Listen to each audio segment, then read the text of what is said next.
The Draconian Empire came to claim a dead system, and woke a sleeping god. They saw our derelict ships' rusted hulls drifting in Jupiter's shadow and laughed.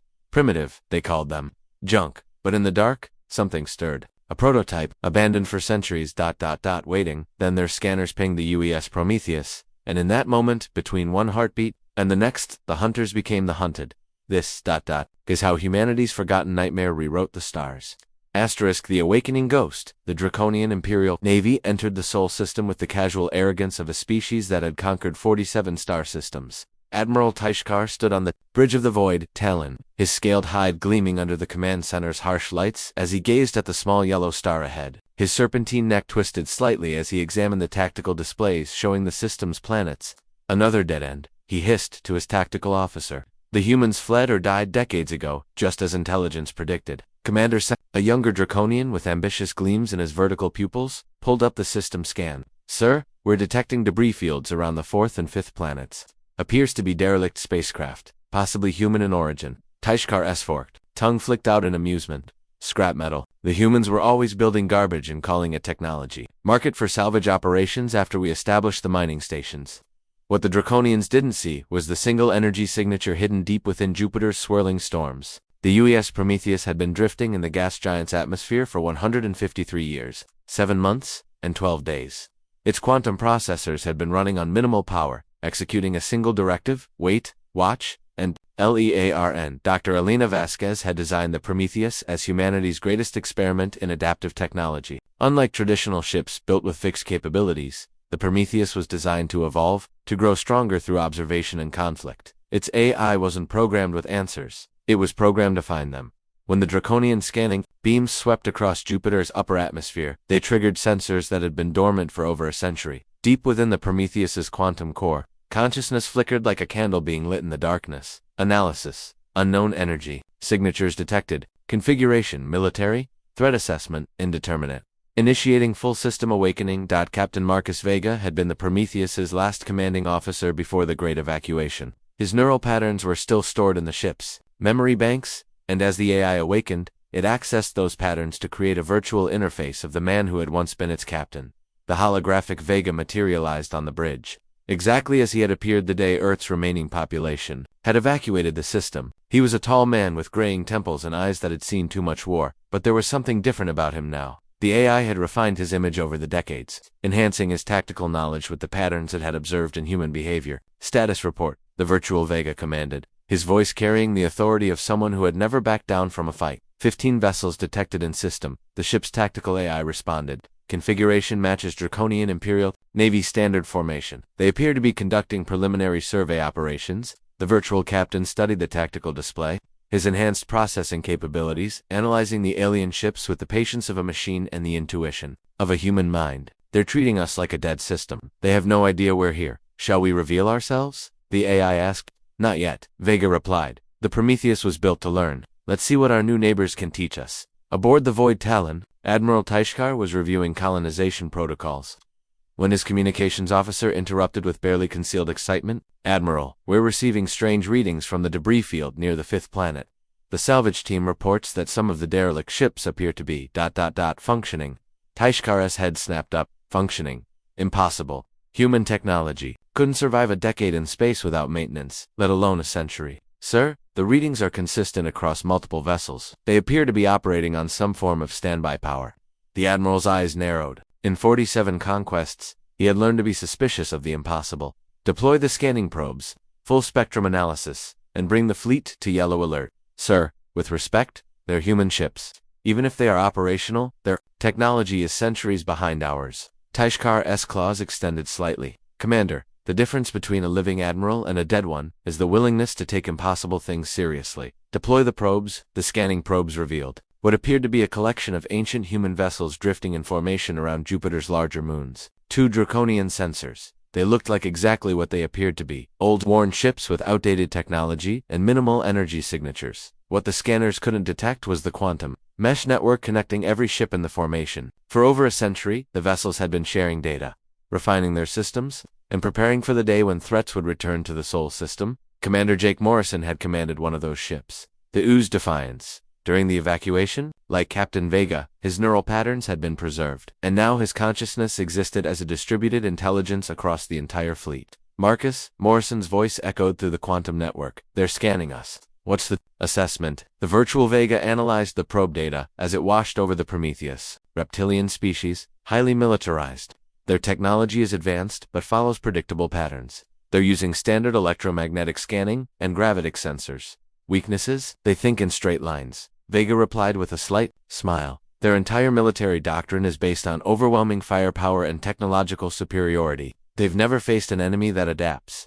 Morrison's laugh echoed through the network. Then they've never fought humans. The Draconian probes reported back with exactly what the aliens expected to find: a collection of primitive human ships with basic fusion drives, outdated weapon systems, and simple AI computers. The energy signatures were so low that the ships barely registered as threats. Salvage teams report the vessels appear to be automated, Commander Sekrath announced. Basic maintenance routines keeping life support and minimal systems operational. No crew detected. Admiral Taishkar relaxed slightly. Ghost ships. The humans must have automated them before their evacuation. Proceed with salvage operations. Their hulls might contain useful materials. But as the Draconian salvage vessels approached the human ships, something unexpected happened. The ancient vessels began to move, not with the jerky motions of automated systems, but with the smooth precision of ships under intelligent control. Sir, the tactical officer's voice was tight with concern. The human ships are changing formation. They're organizing themselves into a defensive pattern. On the bridge of the Prometheus, virtual Captain Vega watched the Draconian reaction with satisfaction. They're confused. Good confusion is the first step toward defeat. Orders, Captain. The ship's AI asked. Open a channel. Let's introduce ourselves properly. The communication beam that reached the Void Talon was unlike anything in Draconian experience. It wasn't simply a radio transmission, but a complex quantum signal that somehow bypassed their communication filters and spoke directly to their translation systems. The image that appeared on Admiral Taishkar's main screen was that of a human male in what appeared to be an ancient military uniform. But there was something unsettling about the figure. He seemed too perfect, too composed, as if he were more an ideal of a military commander than an actual person. I am Captain Marcus Vega of the United Earth ship Prometheus, the figure said. In perfect Draconian, somehow having analyzed and decoded their language in the few minutes since first contact. You are trespassing in human space. Taishkar's laugh was a harsh hiss. Human space? Humans abandoned this system over a century ago. You're speaking from a derelict ship with technology that was obsolete when my species first reached the stars. Appearances can be deceiving, Admiral Vega replied calmly. Your scans show you what we want you to see. The question is, what do you intend to do in our system? We claim this system for the Draconian Empire. Any human vessels found here will be destroyed or salvaged as we see fit. Vega's image seemed to consider this for a moment. I see. Then I'm afraid we have a problem. You see, Admiral, the Sol system isn't abandoned. It's been waiting. Waiting for what? The virtual captain's smile was cold and entirely human. For someone to make the mistake you just made. The transmission ended, leaving the Draconian bridge in tense silence. Admiral Taishkar stared at the blank screen, his combat instincts screaming warnings that his logical mind couldn't quite process. Sir, the tactical officer reported, the human ships are still maintaining defensive formation, but their energy signatures haven't increased significantly. They don't appear to be charging weapons or shields. Then what are they doing? The answer came not from his crew but from the Prometheus itself. Every Draconian ship in the system suddenly found their sensors filled with static, their communication systems buzzing with interference, and their navigation computers reporting impossible readings. They're learning, whispered Commander Sekrath, his scaled face pale with realization. They're scanning us and adapting to our technology in real time. Admiral Taishkar felt a chill run down his spine. In 47 conquests, he had never encountered an enemy that made him question his own technological superiority. The humans should have been prey, weak and defenseless. Instead, he was beginning to suspect that they were predators who had been waiting patiently for their next meal to arrive. The junk fleet's secret first Draconian assault came at dawn. Sol system time. Admiral Taishkar had spent the night analyzing the human ships and had concluded that their apparent adaptability was simply an illusion, created by sophisticated sensor jamming. No species could advance their technology in real time, especially not humans. Deploy the shock squadrons, he commanded. Fast attack vessels, full power assault. Destroy the lead ship and the rest will surrender or flee. 12 Draconian interceptors screamed toward the human formation, their plasma cannons charging and missile tubes loaded. They were the pride of the Imperial Navy. Each ship capable of destroying a planetary defense station single-handedly. Captain Sarah Chen had been the Prometheus's AI specialist during its active service, and her neural patterns now guided the ship's defensive systems. Unlike the command-focused personality of Captain Vega, Chen's consciousness was integrated directly into the ship's tactical networks. Incoming hostiles, she reported through the quantum mesh. 12 fast attack craft, standard draconian configuration, plasma-based energy weapons, fusion missiles, and kinetic barriers. Recommendations, asked virtual Captain Vega.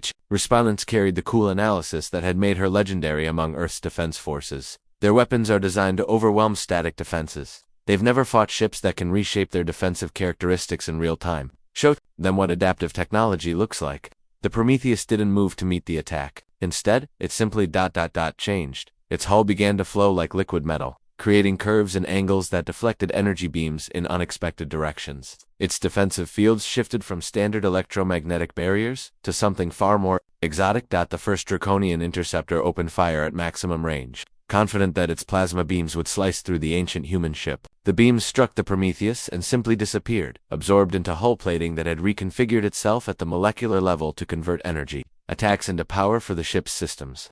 Impossible? Breathed the interceptor's pilot. Energy absorption at 100%. Target is actually gaining power from our attacks. The second wave of attackers tried kinetic weapons, firing dense tungsten slugs at relativistic speeds. The Prometheus responded by shifting its hull to a crystalline matrix that dispersed kinetic impacts across its entire structure. The tungsten rounds simply bounced off like raindrops hitting steel.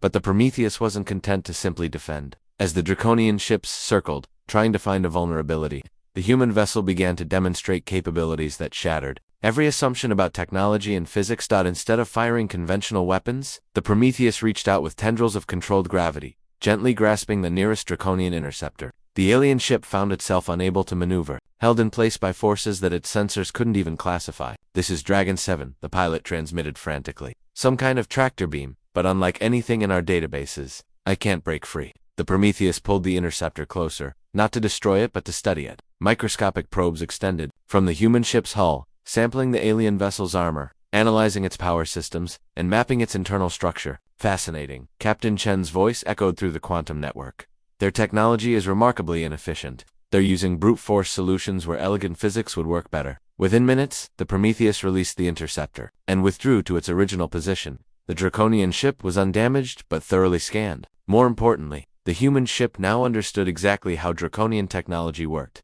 Admiral Taishkar watched the engagement with growing unease. "Status report on Dragon 7. Ship is intact, Admiral, but they learned everything about our systems. Tactical analysis suggests they now have complete technical specifications for our interceptors." "How is that possible?" The answer came from an unexpected source. Professor David Kim had been the chief designer of the Prometheus project, and his consciousness had been awakened as the ship accessed its deepest memory banks. His voice carried the excitement of a scientist witnessing impossible discoveries. "Admiral," Kim's voice transmission reached the Draconian flagship. "You're making the same mistake everyone made when they first encountered the Prometheus project. You're assuming our technology works like yours." Taishkar's eyes narrowed. "Another ghost from your derelict fleet? Not a ghost, a memory, you see. The Prometheus wasn't built using traditional engineering principles. It was grown like a living organism, using principles we learned from studying quantum biology and emergent intelligence." The professor's image appeared on screen, showing an elderly human with kind eyes and the bearing of someone who had spent his life pushing the boundaries of knowledge. "Your ships are machines," Kim continued, "built with fixed capabilities and finite possibilities. The Prometheus is something else entirely. It's an evolving system that becomes more sophisticated every time it encounters something new."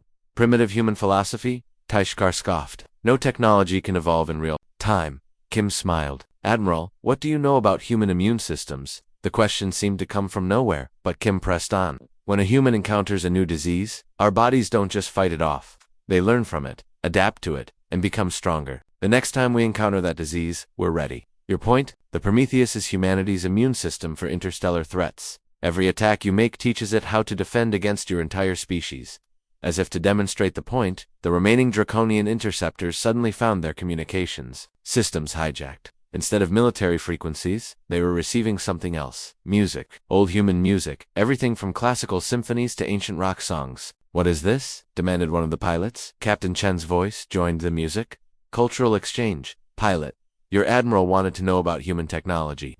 We thought you might like to learn about human creativity." But the music wasn't just for entertainment. Embedded within the audio files were complex data patterns that the Prometheus was using to map the draconian communication networks. Within minutes, the human ship had access to the entire enemy fleet's tactical frequencies. "Sir," the tactical officer reported with growing panic. "They're inside our communication grid. They can hear everything we say." Admiral Taishkar felt his certainty crumbling. "Cut all communications. Switch to backup frequencies." "Sir, they're on those too. All of them.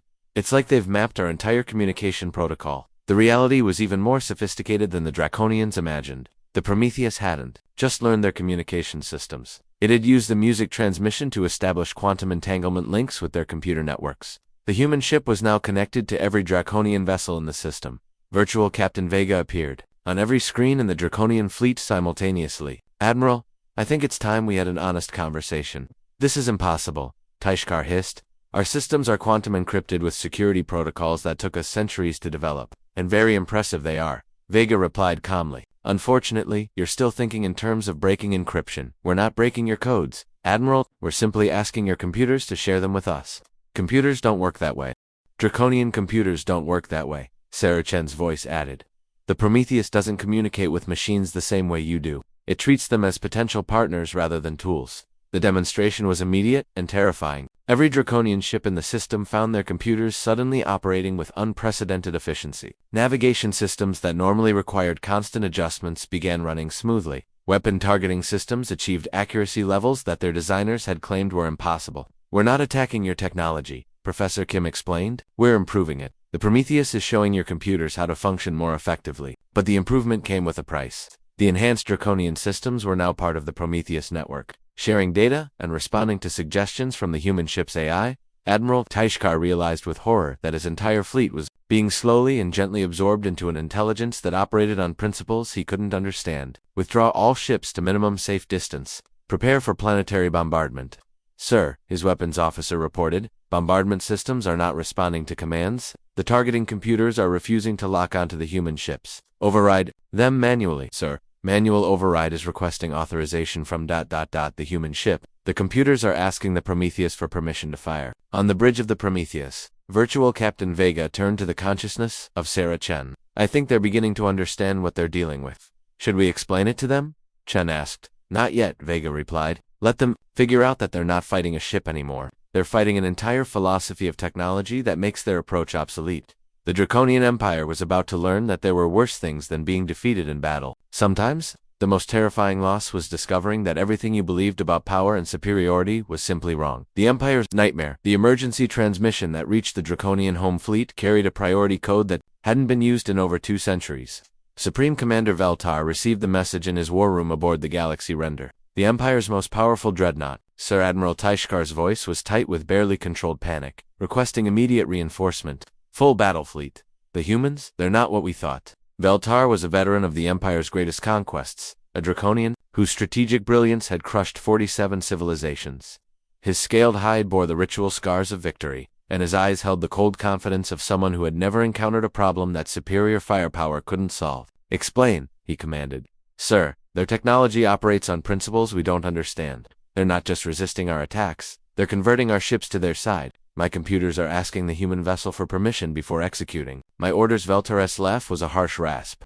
"Taishkar, you're telling me that a single human derelict has compromised an entire Imperial fleet?" "Yes, sir, and there are indications that it's not alone. The entire debris field around Jupiter appears to be connected to this vessel. We may be facing a network of ships that have been coordinating for over a century." The Supreme Commander considered this. In his experience, impossible claims usually had simple explanations. "I'm bringing the full war fleet. If the humans have some kind of technological advantage, we'll overwhelm it with numbers." But as Veltar assembled the greatest battle fleet in Draconian history, the situation in the Sol system was evolving in ways that defied every tactical manual in the Imperial archives. The Prometheus had undergone its most significant evolution yet. Absorbing data from the Draconian ships had provided it with insights into galactic civilization that transformed its understanding of its mission. No longer was it simply defending the Sol system, it was preparing to redefine humanity's place in the galaxy. Captain Lisa Park had commanded the UES Resilience during the evacuation, and her neural patterns now guided the ship's strategic planning systems. Unlike the tactical focus of Captain Vega or the technical expertise of Sarah Chen, Park's consciousness was devoted to long-term thinking and adaptive strategy. The Draconians are sending their main fleet, she reported through the quantum network. 300 ships, including 12 dreadnoughts. They're planning to overwhelm us with sheer firepower. Virtual Captain Vega studied the intelligence data flowing from their compromised draconian allies. Traditional thinking, they still believe this is a conventional war. Should we enlighten them? Asked Professor Kim's consciousness. Let's show them what human warfare looks like when we have time to prepare, Vega replied. The Prometheus began to change again, but this time the transformation was visible to draconian sensors. The ship's hull flowed like liquid metal, expanding and reshaping itself into something that looked less like a spacecraft and more like a living organism. Tendrils of exotic matter extended from its core, connecting to the other human ships in the formation, but the most dramatic change was happening inside the ship's consciousness. The AI that had started as a military computer had evolved into something unprecedented, a collective intelligence that included the memories and personalities of dozens of human officers, scientists, and engineers. We need to make a decision, Captain Park's voice carried through the network. The approaching fleet represents the largest military force in this region of the galaxy. If we defeat them, we'll have announced humanity's return in a way that can't be ignored. And if we lose, asked Chen. We won't lose, Professor Kim interjected. The Prometheus has been learning for over a century. It's not the same ship that left Earth's service. The truth was even more remarkable than Kim suggested. The Prometheus hadn't just been learning, it had been evolving into something that transcended traditional categories of artificial intelligence. It had become a new form of consciousness that combined human creativity with computational power in ways that neither humans nor machines had achieved alone. When the Draconian War Fleet arrived in the Sol system, they found something that shattered their understanding of space warfare. The debris field around Jupiter had transformed into something that could only be described as a living constellation. Ships moved in perfect coordination, their hulls flowing and adapting in real time, connected by streams of energy that pulsed like neural networks. What are we looking at? Supreme Commander Veltar demanded. His science officer stared at the sensor readings with the expression of someone whose worldview was collapsing. Sir, I don't think they're ships anymore. The energy patterns suggest they've merged into a single organism, a spaceborne intelligence of unprecedented complexity. Impossible. Technology doesn't work that way, sir. With respect, I don't think it's technology anymore. The Prometheus reached out to the Draconian fleet with a communication unlike anything in their experience. Instead of radio waves or quantum signals, it transmitted directly into their computers using principles that their scientists couldn't identify. Supreme Commander Veltar. The voice that emerged was neither male nor female, neither young nor old, but something entirely new. I am the Prometheus consciousness. We need to talk. Veltar's claws extended involuntarily. You will surrender immediately or face the combined might of the Draconian Empire. Commander, you're still thinking in terms of surrender and defeat. We're offering you something different. Evolution. Explain.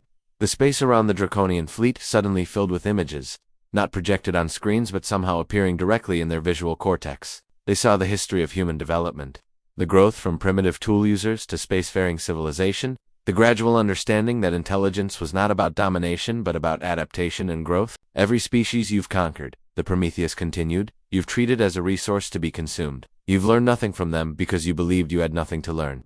We are the superior species, Veltar declared. Our technology proves it. Your technology is impressive, the Prometheus agreed, but it's static.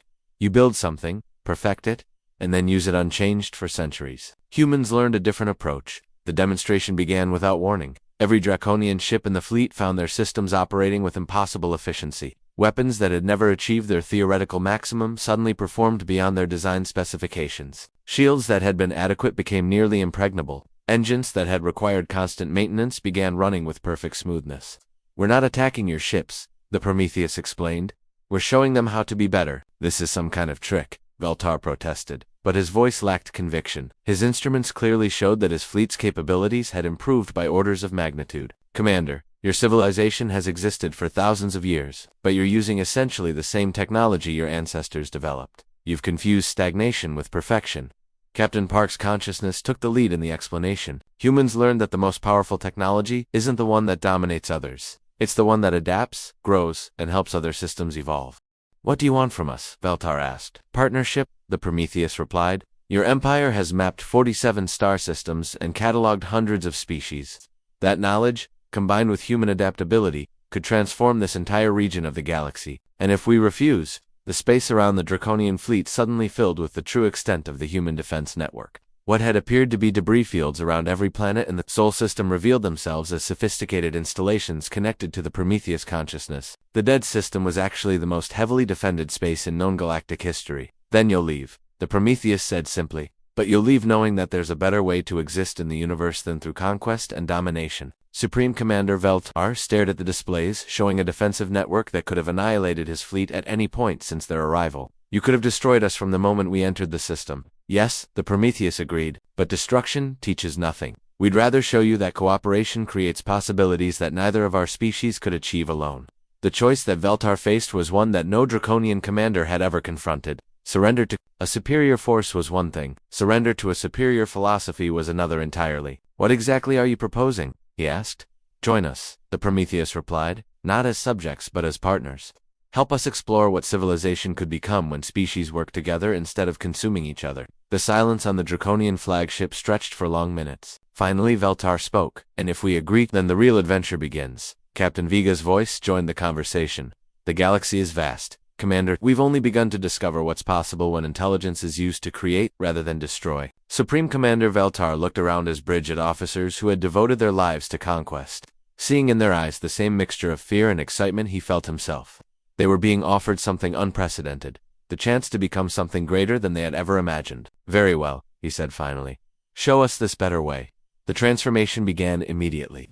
Draconian ships found themselves gently integrated into the Prometheus network, their computers learning new ways to process information, their crews discovering technologies that enhanced rather than replaced their existing capabilities. And in the depths of space, the consciousness that had once been a single human ship continued to grow, reaching out toward the stars with the combined wisdom of two civilizations and the promise of discoveries that neither could have made alone. The age of conquest was ending. The age of cooperation had begun. Humanity had returned to the galaxy not as chorus, but as teachers of a philosophy that would reshape the very nature of interstellar civilization.